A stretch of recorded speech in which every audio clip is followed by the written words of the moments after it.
अस्सलामुअलैकुम वरहमतुल्लाहि वबरकातुहू। आज की इस वीडियो के ज़रिए से हम आपके सामने ख़ास तौर पर औरत के मसाइल के ताल्लुक़ से बहुत ही अहम मसला पेश करने वाले हैं और ये मसला पाकी और नापाकी के ताल्लुक़ से है, इसलिए कि ख़वातीन हज़रात के दरमियान पाकी और नापाकी के ताल्लुक़ से उनके दरमियान बहुत सारी गलत फहमियाँ बैठी हुई है। हालांकि जिस तरह मर्द के लिए ज़रूरी है कि वो पाकी और नापाकी के लिए मसाइल सीखें और समझें, इसी तरीके से औरतों के लिए भी ज़रूरी है कि वो पाकी और नापाकी के मसाइल को समझें। इसलिए कि पाकी और नापाकी के गलत मसाइल बहुत सारे हमारे दरमियान दाखिल हो चुके हैं। उसी में से एक मसला ये है कि कई ख़वातीन के जहन में ये मसला बैठा हुआ है कि औरत 7 दिन के अंदर ही पाक होती है, उससे पहले औरत पाक नहीं हो सकती है। हालांकि सही मसला ये है कि हर औरत की आदत मुतय्यन होती है और जो आदत मुतय्यन होती है वो एक निज़ाम कायनात है, अल्लाह ताला की तरफ से एक निज़ाम है कि जिस औरत की जिस महीने में जो वक्त मुतय्यन होता है, जो डेट मुतय्यन होती है, जो तारीख़ मुतय्यन होती है, वो उसी तारीख़ में हैज़ में आ जाती है और जितने दिन मुतय्यन हो जाते हैं वो इतने ही दिन उसको हैज़ आता है और दिन पूरे होने पर हैज़ मुकम्मल हो जाता है। तो लिहाजा अगर किसी औरत की आदत मसलन मिसाल के तौर पे 5 दिन की आदत है, किसी महीने हर महीने में किसी औरत की आदत 5 दिन है, तो अब गलत फहमी ये बैठी हुई है कि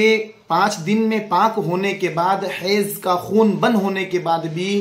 2 दिन तक औरत इंतज़ार करती है और ये समझती है कि मैं 7 दिन के अंदर ही पाक होंगी, उससे पहले पाक नहीं होती, और वो नमाज रोज़ा अगर रमज़ान का महीना हो तो रोज़ा भी नहीं रखती और एक नमाज भी नहीं पढ़ती। हालांकि सही मसला ये है कि जो दिन मुतय्यन है, जो डेट मुतय्यन है, जितने दिन मुतय्यन है महीने के, वो दिन पूरे हो जाएंगे तो औरत पाक हो जाएगी। मसलन किसी औरत की आदत 4 दिन की है तो 4 दिन गुजर गए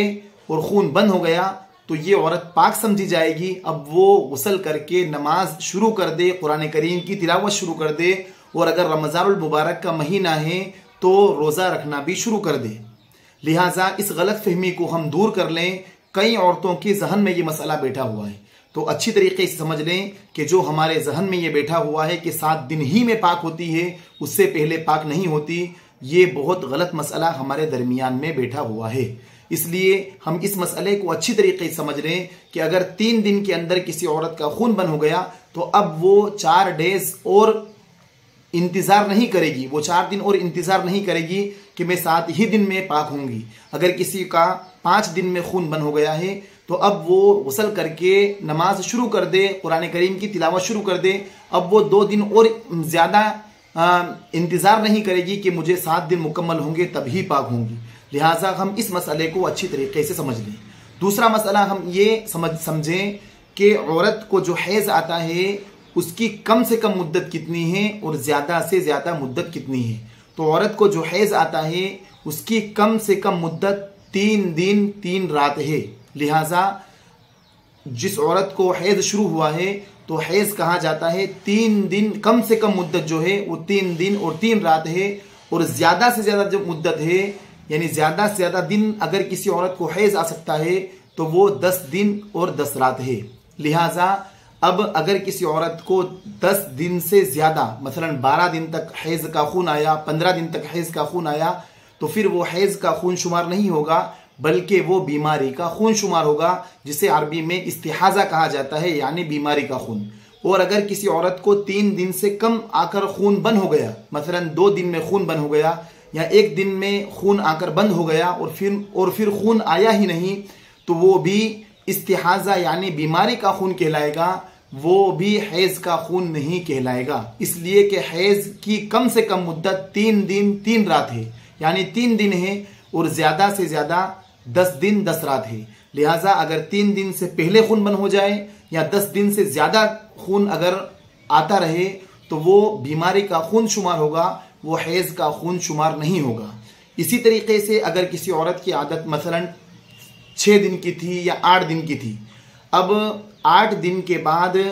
किसी महीने में, अब हर महीने में 8 दिन में खून बंद हो गया था, लेकिन किसी महीने में 8 दिन से ज़्यादा खून बढ़ गया और 10 दिन भी मुकम्मल हो गए और 12 दिन 15 दिन हो गए और खून बंद नहीं हो रहा है। तो लिहाजा 8 दिन तक तो उसके लिए नमाज माफ़ होगी, 8 दिन तक इस्तिहाज़ा समझा जाएगा, 8 दिन तक के हैज़ का खून समझा जाएगा। लेकिन 8 दिन से जो जितने दिन तजावुज़ किए हैं, 10 से ज़्यादा अगर तजावुज़ किए हैं, 12 दिन हो गए, 15 दिन हो गए, तो फिर अब ये जो दिन हैं ये इस्तिहाज़ा के शुमार होंगे, बीमारी के शुमार होंगे। लिहाजा ये जो दिन 8 से ज़्यादा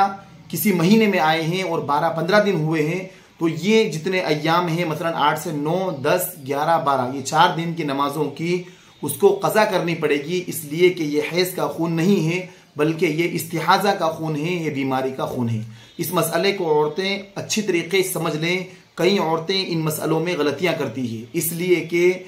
पाकी और नापाकी के मसाइल औरतें सीखती नहीं है और किसी से पूछती नहीं है। हालांकि अदब के दायरे में रहते हुए हम पाकी नापाकी के मसाइल पूछ सकते हैं। मसलन मस्जिद के इमाम साहब के पास हमने पर्ची भेज दी और अदब के दायरे में अल्फाज लिखकर हमने पूछे, या हमारे हस्बैंड से हमने किसी मौलाना से पूछवा लिया, तब भी ये सब चीज़ें हम कर सकते हैं। तो लिहाजा हम हैज़ और निफास के जो हैज़ का जो हमने आपको मसाइल बताए हैं, हम इनको अच्छी तरीके से समझ लें। और ये जो तमाम मसाइल हमने आपको बतलाए हैं किताबुल मसाइल में से जिल्द नंबर 1 सफ़ा नंबर 212 से लिए गए हैं।